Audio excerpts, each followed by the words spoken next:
According to the leftist media, no Democrat has ever suggested that Donald Trump is a Nazi or that Donald Trump is Hitler. Here is JB Pritzker and MSNBC's Nicole Wallace trying to rewrite history. I haven't suggested that Donald Trump is Hitler. I wouldn't say. I don't think any Democrat has. I actually, no. And I think it's a smear that they project back on to critics. Okay, it's a smear from Republicans apparently, but they sound so sure about it. Are they telling the truth? What has JB Pritzker said in the past? What I know is in the early days of the Nazi regime, they started slowly but surely taking away people's rights. And what we're seeing now is the very same thing. And was he the only one who said anything like that? What about this Democrat? He is paving the way to become a Vladimir Putin or to become an Adolf Hitler or a Kim Jong-un. That's what he wants to be. What about Jasmine Crockett? Me disagreeing with you, me calling you, I want to be Hitler, all those things are like not necessarily saying go out and hurt somebody. Yeah, she has called him that several times. And what about over on MSNBC? What has been said on that channel multiple times in the lead up to the election? Where one side stands for freedom while the other meets the textbook definition of fascism, namely a far-right dictatorial regime like Hitler's Germany or Franco's Spain or Mussolini's Italy, but also white-ruled South Africa.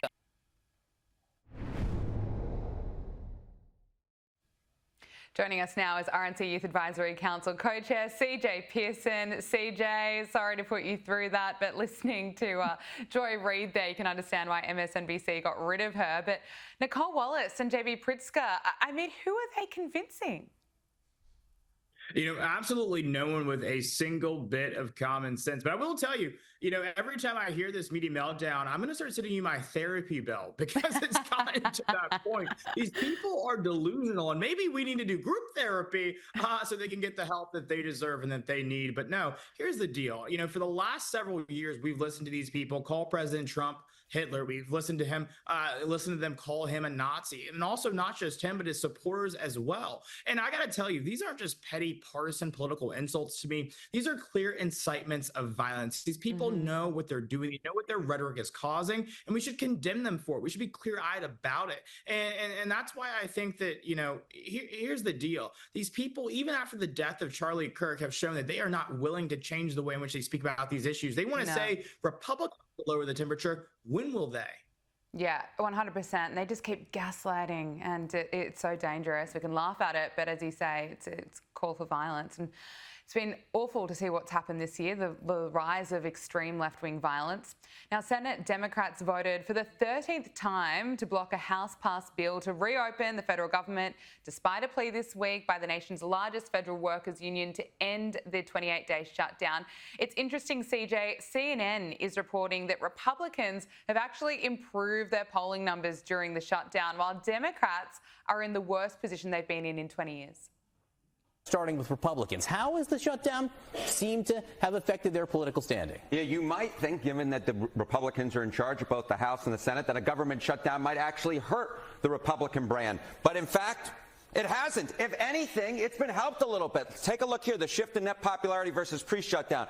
When we're looking at the Republican Party overall, that brand actually up 2 points. That's within the margin of error, but clearly it hasn't dropped. Come over to this side of the screen. Look at the net approval ratings for Republicans in Congress.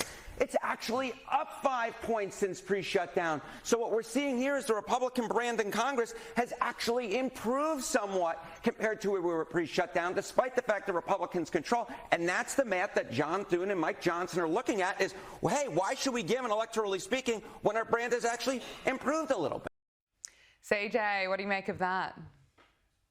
Well, I make of it that the American people are a lot smarter than the Democrats would like to believe that they are. The American people know this is a Chuck Schumer shutdown. It is because of a few rogue Democrat members in the United States Senate who are refusing to reopen the government, refusing to do what needs to be done to pay our troops, to ensure that SNAP benefits don't, become in jeopardy and all of those things. And this problem lays squarely at their feet. President Trump has done what he had to do. Republicans in Congress have done what they have to do to reopen this government. Democrats have to meet us in the middle. They've shown a refusal to do so because Chuck Schumer and folks like him are just far too scared of AOC to actually be a leader. And it's a shame, and it's terrible that they're jeopardizing our country and its well-being in pursuit of their partisan and political goals. Yeah.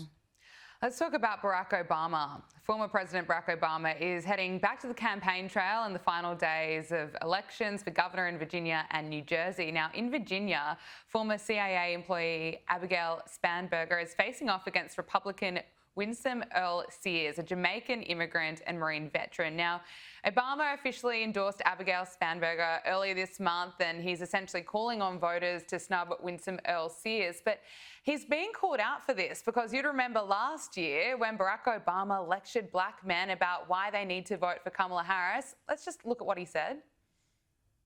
When you have a choice that is this clear,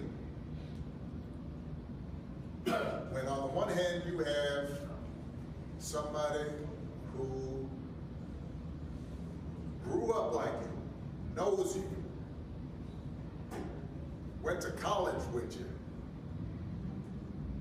understands the struggles and pain and joy that comes from those experiences. So CJ, last year it was all about race, but it's not really important to him this time around. Well, it's because Barack Obama doesn't actually want you to vote for a black person who can think for themselves and who he doesn't control. He only believes that blackness is synonymous with, liberal policies and progressive ideals. But I got to tell you, it's not. He wants to sit here and say that we should vote for a black person just for the sake of being black. I completely disagree with that. I think if I'm going to vote for a black person, it's going to be because I believe that they're otherwise qualified. And Winsome Sears is otherwise qualified. This is someone who was a veteran, a Marine, a lieutenant governor, someone who has led from the front and never from behind. And so, yes, if I were a voter in the state of Virginia, she would absolutely have my support. But it speaks to the hypocrisy of the liberal left. These people, again, do not actually care about black lives or black votes or any of those things. They care about their agenda. They want black people they can control. They want black people that they can direct. They want black people that they can dictate their political ideals to. Winsome Sears has said for a long, long time that she will not be controlled by these people. And that is why they fear her. And that's exactly why Abigail Spanberger, a former CIA agent, is forced to pull out all the stops to win what otherwise should be a pretty easy race for her. Look, it's also been revealed that Barack Obama was not happy with Nancy Pelosi's quick endorsement of Kamala Harris. This is according to ABC News journalist Jonathan Karl's new book, Retribution. Obama's message to Pelosi was essentially, what the F did you just do, when Pelosi expressed full confidence in Kamala Harris because Obama reportedly had serious concerns about Kamala Harris's competence and her ability to really beat Trump in the election. So I suppose he was right to have concerns, CJ. Well, you're right. And also cast that video where he's lecturing that group of black men into a new light. Maybe he was compensating for his own doubt in Kamala Harris's ability to defeat President Trump, as she, so clearly failed at having the ability to do. And so, every accusation is a confession from these types of folks. And I think that is what we're seeing from this new reporting and what we saw in that video just now. Now, actor Charlie Sheen has a new idea for Democrat-run cities on how they can get tough on crime, telling Bill Maher that there should be a dedicated place for repeat offenders. Watch this. Oh, like in New York, they had some crazy stat of, because, they throw people in jail and then they're out the next day. I know. Like some crazy percentage of crimes, some side of crime was like from 600 people. Who just over and over did like 80% of the that is whatever. Just I know. Wow. I know. So if you're able to build statistics from that, you clearly know who the they are, right? I mean, So why not just take those 600 people and just build a special place for them? And this is why it's so call it the 600 building. Right. You know? That's good. I mean, that's very good. There's our the 600 building. Yeah, there it is. And CJ, Bill Maher's all for it. Yeah, because I think most Americans are for actually, putting criminals where they belong, enforcing the rules that are on the books. These things are not radical, right-leaning ideas. They used to be common sense just a few years ago. And so Charlie Sheen, whoever would have thought that he would be the voice of reason on any issue, but credit where credit's due. RNC Youth Advisory Council co-chair CJ Pearson, thank you so much for joining us. Thank you for having me.